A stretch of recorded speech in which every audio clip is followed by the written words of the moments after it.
Hey everyone, you're listening to The Talent Revolution, where we believe that focusing on quality over volume and being different, not better, is the right way to hire the best humans and build stronger teams. To help you do this, I go behind the scenes with forward-thinking recruiters, employer brand experts, and people leaders making a huge difference to their organizations. Today we're joined by Billy Shipley. Billy's a native Vermonter. She's been a snowboard instructor, content creative, a workplace operations lead, and most recently, head of employee experience. She's obsessed with creating a workplace and culture that's productive and fun, and she's spent over 10 years working in employee experience, internal comms, employee engagement, and HR project management. She's focused on employee programs and processes that affect the entire life cycle of an employee's journey and increased engagement. She graduated from Emerson College in Boston, where she majored in media marketing. Her degree focused on marketing, media relations, and communication studies within the entertainment and media space. And most importantly, she lives in LA with her family, where she enjoys being outdoorsy and listening to true crime podcasts. Billy, thank you for joining us today. Thank you for having me.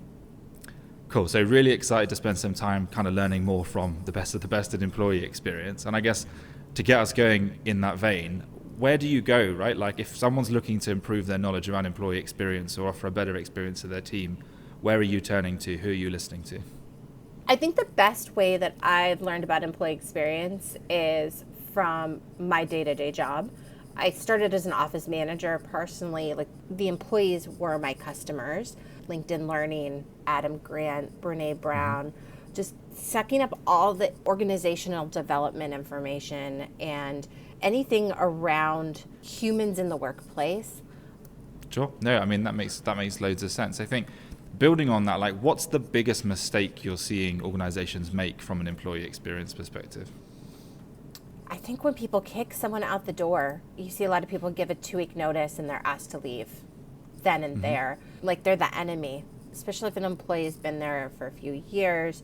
They're emotionally connected to the company, and you can do it right if you offboard correctly. Let them feel heard, show them that their time was valued, like appreciate them a little bit. That doesn't need to be with like a giant dinner or anything like that.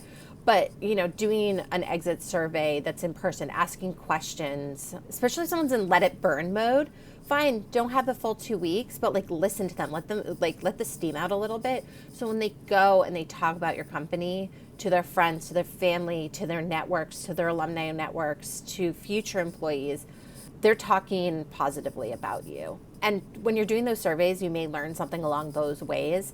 I even go as far to compare notes. So mirror questions to the manager. Why are you leaving? Why do you think this person is leaving? That way you can also kind of learn something and maybe iterate on things that you're doing with your onboarding or your employee experience process. Sure. No, that makes loads of sense. And so when you're talking about like mirroring questions, you're essentially saying you're going to be asking the employee why they're leaving and obviously gathering that data and feedback, but also asking similar questions to the managers to see if there's like a discrepancy between their perspectives on that. Is that fair? Absolutely, yeah. If I am telling my manager I'm leaving because I got a new opportunity, but I'm telling HR that I'm leaving because I'm burnt out and my manager's terrible, that discrepancy, like that feedback loop hasn't been there. Maybe there's a manager training you can have there. And that goes back to kind of the employee journey during and all of those feedback loops and all the fun things that you do during the life cycle, the employee experience journey. Right, we speak to loads of organizations that do a reasonable job of speaking to people as they're going out the door. Obviously, some of them aren't giving them the best of experiences, and your point is super true. But they're at least gathering the feedback. But I don't speak to many organizations that are getting offboarding feedback from the managers of those departing and actually recceing the two and making sure that they're kind of singing from the same hymn sheet. So that's super useful as a takeaway, and thanks for sharing that with us. You know, you're talking about people leaving and the importance of, I guess, kind of owning that narrative, right? And people are kind of exiting the business, they're becoming an alumni, they've had a good experience, they're emotionally invested in the company, and you want them to be saying positive things in the market, right? Like that's, I guess, contributing to your external employer branding and like what that voice looks like in the market. How do you think about the differences? Because I know you've kind of gone through, I guess, both sides of the spectrum, right? But how do you think about the differences between internal and external employer branding? And like, should there be a big difference between those two things?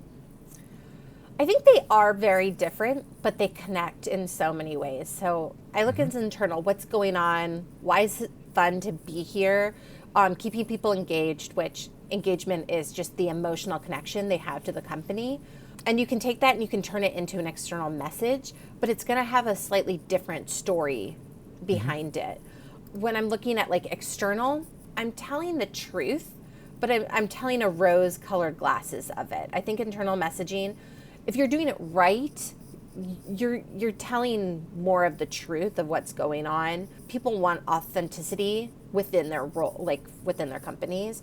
I think everyone looks at, a life at Instagram and just knows that it's slightly edited version of what's going on. But yeah. I think that's okay. I think everyone knows there's marketing going on. I don't think you put that same rose color in front of your employees. Sure, because like the quote unquote bullshit filter is like super prominent internally, right? You can't escape it because everybody can see that. I think interesting to kind of drill deeper, right? So you talk about everybody kind of understands that like the life at Pinpoint or the life at insert company here's Instagram page is like a very curated rose colored version of what real life at X looks like. Like, how do you think about managing that with candidates, right? Like candidates see through all of this stuff. Obviously the internal bullshit filters may be a bit stronger than the external one, but like how authentic should you be trying to be and how do you kind of strike a balance there? If I have 50 pictures of an event, I'm not going to show 50 pictures of people that were drunk at 11 o'clock at night. But I'm going to show like we did this really cool event that people really enjoyed going and look, there's hundreds of people there. That's real. Showing real photos of employees, not just the awards and those things. I think candidates can see that. It's like any other Instagram, like Instagram models. Yeah, it's painful. Absolutely. It's paid for. It's professional photos. Employees love that stuff too. They love to be featured. You can kind of take also that external message and put it internal and say, we featured this person, giving your employees kind of take over, do an Instagram for the day and see life at. And those are real. But you might be picking your most engaged employees when you're doing that.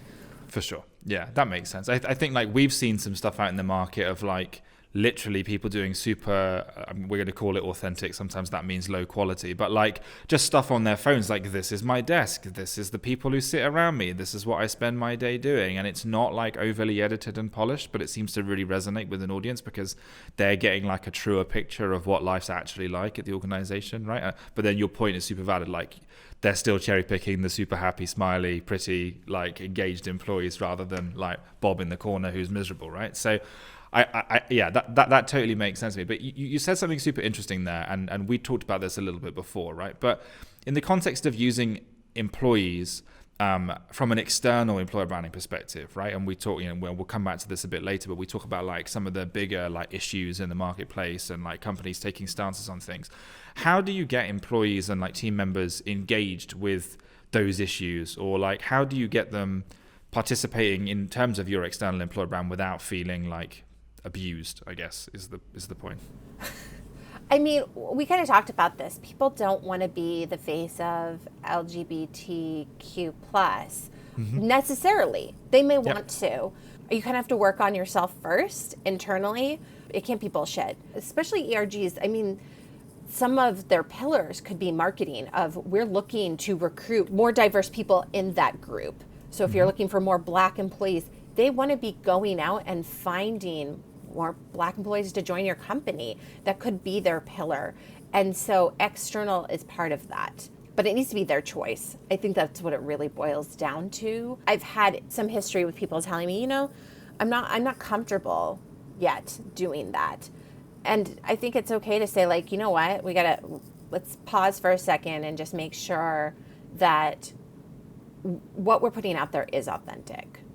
No, sure. I mean, that makes sense, right? And I think like we see this challenge a lot with smaller organizations because obviously we work with organizations of all different spectrums, right? But like especially those small organizations where they may have one person who sort of quote unquote ticks that diversity box, or they may have their first female engineer, for example, or their first person of color in the team, and they feel like inherently like we need to hero this person and shout and scream about them because we want more of this type of person for all of the right reasons, right? Like the same things we all do. But I guess it's difficult sometimes to cross that boundary without that person feeling like, was I hired just because I tick this checkbox? And am I here just as a marketing tool rather than as like it being an actual celebration of the organization and their really important role in it? So like it's kind of murky waters sometimes, right? And it's difficult to strike that balance well.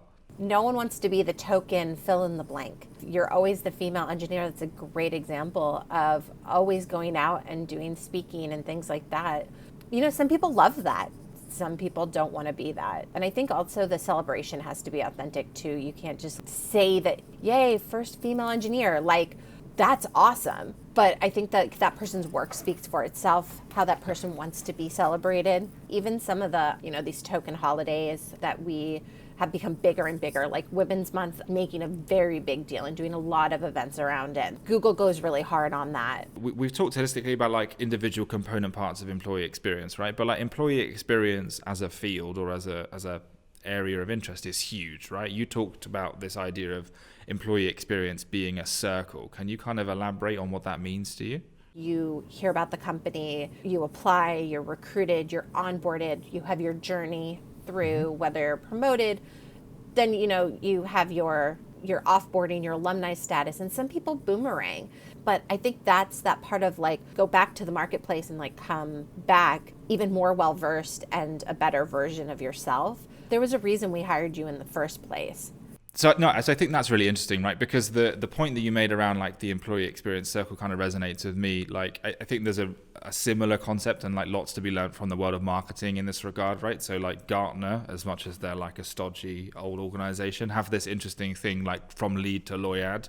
And it essentially talks about taking like a marketing prospect from like their first touch point with your brand from a like a consumer perspective through to a loyal, like a loyal advocate of the brand, or like an evangelist that's like they've bought the product, they had such a great experience with it, maybe they don't even use it anymore, but they're talking super favorably about your brand. And I sort of feel like those same lessons and that same sort of circular life cycle type thing applies here, right? And it's kind of what you're saying around like give them a great experience the whole way through, but like the life cycle doesn't finish when they're not at the company anymore, and they can come back and they can re-engage, or they can be telling other people about the process. And like, yeah, I think a lot of people forget about their alumni. Like they kind of say like, bye, here's your packet on your last day, peace. I have seen some companies, they do alumni. I worked at MySpace and we have like a little alumni Facebook group, and it's a solid group of people that are sharing, you know, articles and jobs and things like that. How that group of people, they can lift your brand depending on how many people are part of it.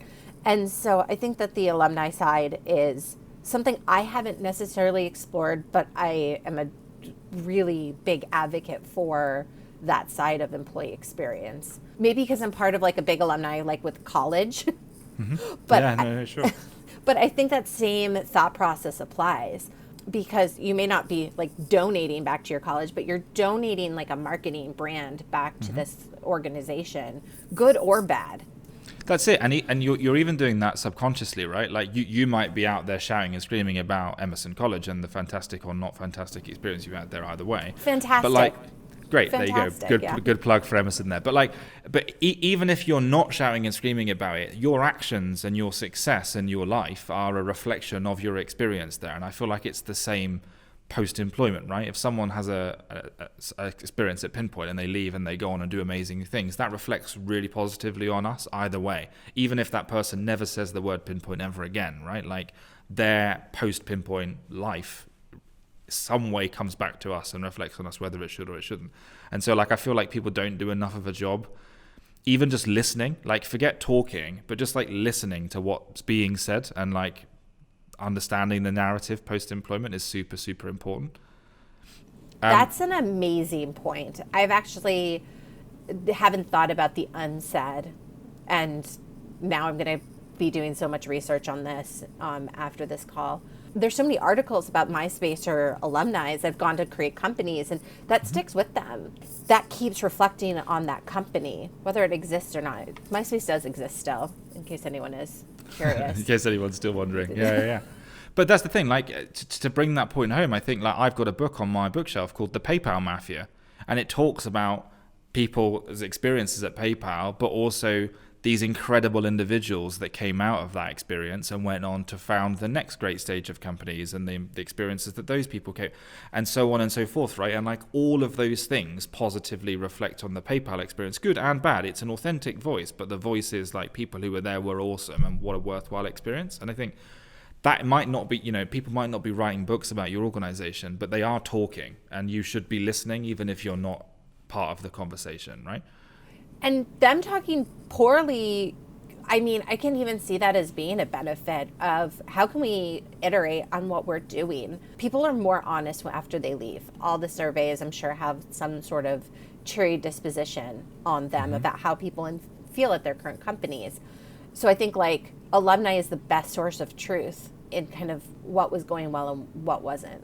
We framed this idea of employee experience, right? But like, how are you measuring that? Like, the geek in the room has to ask the question, I'm really sorry, but like, how are you quantifying that? Like, what does good employee experience look like in a metric? Is that possible? Like, how do you manage that? I mean, it falls more on employee engagement, I think, the emotional connection. But you're looking at the employee experience from mostly surveys if you're looking at data. So you're looking at how did onboarding go? How's it going with your annual employee survey? Then those pulses along the way, and then your exit. You can even do like post-exit surveys, send them out 3 months, 6 months, kind of showing alumni that they matter. Even surveying people that didn't get a position. I think that's also kind of that front of the employee experience. Like, how did the application go? Was that frictionless? Our interview process, will you apply again? Did we make a good impression? Didn't take an offer. What's going on with that? I think like the more data points you can score throughout the entire process, the more you're going to understand. Is your EVP working? All of those things. What's the best way of kind of getting that message across to people who are outside of this realm, right? So if you're doing employee experience at a large organization and maybe senior management or other individuals don't necessarily understand how to quantify like the importance of employee experience, like what's that kind of North Star that you're pointing at to show them the impact that the work you're doing is having? It comes down like retention. That is such a big number. Like, are we retaining people? Are we retaining great talent? And then even like mid-journey, showing data, especially to like senior executives, that's what they want to see. It's not all pizza parties and things like that. I mean, sure, there's ways to quantify those as well, but employee engagement, like when you zoom out, again, emotional connection, you're measuring that. You're also finding out, like, is it your coworkers? Again, is it your space? Is it your tech? Like, what is working within that employee experience well? What can we iterate on? And then showing them that data. I could probably say something should be fixed or changed. I might not be believed, but I showed the data of like, 55% of our employees believe this. They'd be like, oh, okay, that matters. And that would make our employee experience better.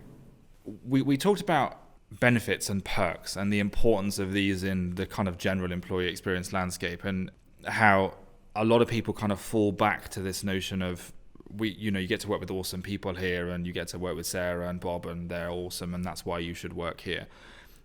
How has COVID impacted that? Like, what do benefits look like post-COVID, and how do you think about that? You gave me this idea. I thought this was so interesting. So, I mean, people are still there. You're not having those water cooler chats anymore necessarily. Employee experience, one of the pillars is physical space. I think benefits are going to fill that space. Like ping pong tables were the thing that attracted talent. I think now we're going to start seeing benefits be more around groupings of benefits that make that organization special. Google had their campus. I'm sure they'll open eventually, but it's going to be a completely different world. So the things that they offer while you're home or you're working from home, flexibility. I mean, we talked about this. We think salary is going to be pretty flat across anywhere that you are. I think that's the future of comp. So I think that the benefits are really going to shine in the long term. But I do think there's also going to be the ping pong tables. And I think that they're starting to show up a little bit with these companies kind of popping up that are doing a lot of mental health, virtual exercise classes and things like that. Like, those are going to be the new ping pong table where everyone has that option. It's table stakes now, yeah.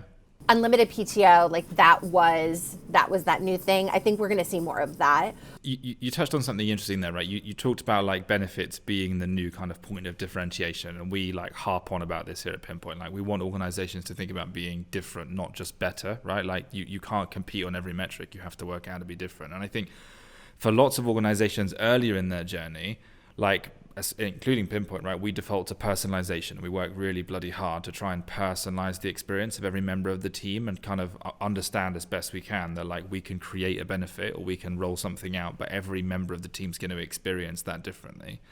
How do you think about personalization as you scale, right? And how do you think of personalization like in a post-COVID world? I want to see where post-COVID kind of shakes out.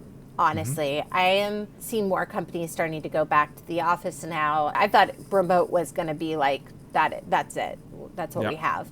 And I think some people do want to go back. But I've always been about personalization, especially with like onboarding, is there's consistency and personalization, and you can have both, but that personalization comes within certain parameters. I look at like onboarding.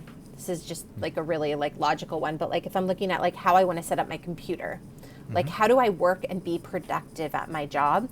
You can personalize that in the employee experience and work with your tech team. And if they're kind of pushing back on how much stuff costs, you could probably put some numbers behind like a really awesome setup for the like for different roles. Like a receptionist probably doesn't need, you know, the top of the line computer and things like that, but an awesome engineer does, and like so that you can have consistency of choice, but you can also have personalization to roles and what that person needs. It makes perfect sense. I think it's just really difficult to get right with all the kind of landscape shifts that we're seeing right now, right? I look at computers, but I think like the same thing you were talking about, how you guys customize your benefits a little bit. Some people need more work-life balance. Some other people need one marketing background as an engineer. I keep referencing Google, but like they have like that 20%, you can work on anything you want. Yep. You know, maybe there's a 20% time or money, something like that, where you get to choose how you get better at something, whether that's life or work, but it will make you more productive in the long run. No, I think that's great. And, you know, that's just kind of jogged my memory about even people are even doing that in compensation, right? Like I know you talked before about, and I agree with you that compensation is going to have to kind of standardize, right? Like irrelevant of geography and other things, because markets will kind of force that to happen. I think what we are seeing, there is some people like Buffer, for example, who were doing this a long time ago, who were giving people choice around compensation. So like a lot of the more forward-thinking world, I guess, compensates heavily with options and equity and RSUs and other things. But like those things sometimes are inherently illiquid. And so like Buffer give employees the choice. They can take a slight salary increase or more options, right? And it's like silly little things like that actually compound and make a huge difference, because you're giving people choices about what makes the most sense to them. Like to the company, they've determined that the cost difference is negligible. But to an individual that's looking to achieve a short-term financial goal or looking to save long-term, like that difference is massive.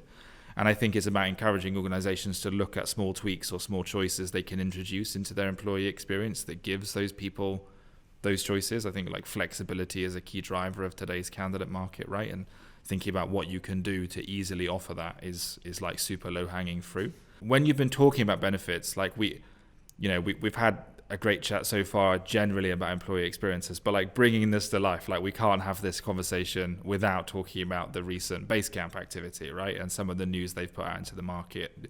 Talk to me about that, like bring the audience up to scratch on what's happening and kind of give me some thoughts and opinions on it. So first of all, they called them rules, which I thought was so weird. They put these rules out that no more societal or political discussions on company BaseCamp account. Okay, like that's pretty clear rule. They eliminated their fitness benefit, a wellness allowance, a farmer's market share, and continuing education. So anything that like benefited the employee. No more committees. They got rid of their DEI, ERGs. No more lingering or dwelling on past decisions. That one should have just been removed. Let's be honest on that one. That feels like they could have done the first three and kind of called it a cultural change and like moved on. But that one seems like a little like iron fist. And no more 360 reviews. I keep going back and forth between great decision, terrible decision, mostly because I think some people are looking for a neutral work space. Some people, not everyone, some people, you said, they're woke, you're being anti-racist. I'm on the anti-racist side. But I think some people want to come to work. they aren't just looking for a paycheck, they're looking to do great work, but they don't want to be involved in that at work. That doesn't mean they don't want to be involved at all. I think you said even the CEO is really passionate about these things. That doesn't mean I want to talk about it from 9 to 5. Like, let me go to my protests in my own time. And I think that's okay for employees to want to have that safe space. It's an employee market right now, not an employer market. So I think of like this could potentially set them up to have some great talent come over that want to just put their head down and work and not be distracted, and that's okay. But I think it comes to BaseCamp to be completely neutral, and that's where I'm not sure you can do that. But I also don't know if ERGs are perks in general. I think ERGs are part of like creating community within your company as well. So again, I'm so torn by what's You're kind of on the on. fence here, right? Yeah, just like could you do this? Maybe. Did you do it wrong up front a little bit? Yeah, that's the thing, right? So like whether the decision that they made was right or wrong, I think most people would agree that the way that they rolled the decision out or the way that they communicated that decision was fairly poor, right? And like interesting in light of the fact that BaseCamp and David Heinemeier Hansson and Jason Fried are like such notable talkers of workplace culture and the environment, and like a lot of people would call BaseCamp a marketing company that sells a product and not a product company, right? Like they historically have been so good at this, and they've like written the rules on remote culture and things like that, and they've sort of positioned themselves as the anti-hero here. It's kind of interesting. But yeah, I think it's interesting, right? Like lots of comments and lots of like broader market commentary on the news has been super polarizing. Like lots of people saying, hey, this isn't about being prescriptive or prohibiting debate, but like I feel super uncomfortable working in an environment where everybody's endorsing and getting behind these super polarizing issues, and like I don't want to participate in that, and I'm feeling marginalized because I'm not standing up for this or I'm not talking to this issue. And I think creating an environment where people don't feel like they have to do that is super difficult, but at the same time prohibiting it entirely is clearly going to frustrate and marginalize a lot of people for whom this is a super important issue. And so it's difficult. I think one of the things you said earlier, which is like really rings true, is the scale of their business is so small that like it's shocked. Interesting. Yeah. I told you, I was shocked. I was like, oh, what, like 1,500, 24? And you were like 50. I just couldn't, like, I mean, it's a company most people use. So I thought they were going to be a lot bigger. This was going to affect more people. And what did you say, 19 people That's left? it, yeah. So about a third, right? So they're 58 originally, 19 left, so they're just under 40 people now. Like the numbers here are really small, right? And the severance package that they were offered was incredibly generous. And so it's difficult. I think lots of people are reading into it as a terrible financial and business decision, but actually I think a lot of the people that left for reasons other than the underlying issues being debated, right? Like if anybody offered someone 6 months with no commitment to leave, and they, you know, this is very desirable talent that can walk into another highly compensated role in a week. And so there's lots of driving forces behind this, and I think we need to see the dust settle before we can really reach a conclusion. But BaseCamp aren't the first to do this, right? Coinbase have done this, other organizations have done this to great fanfare, and it's interesting to see how this plays out longer term, I think.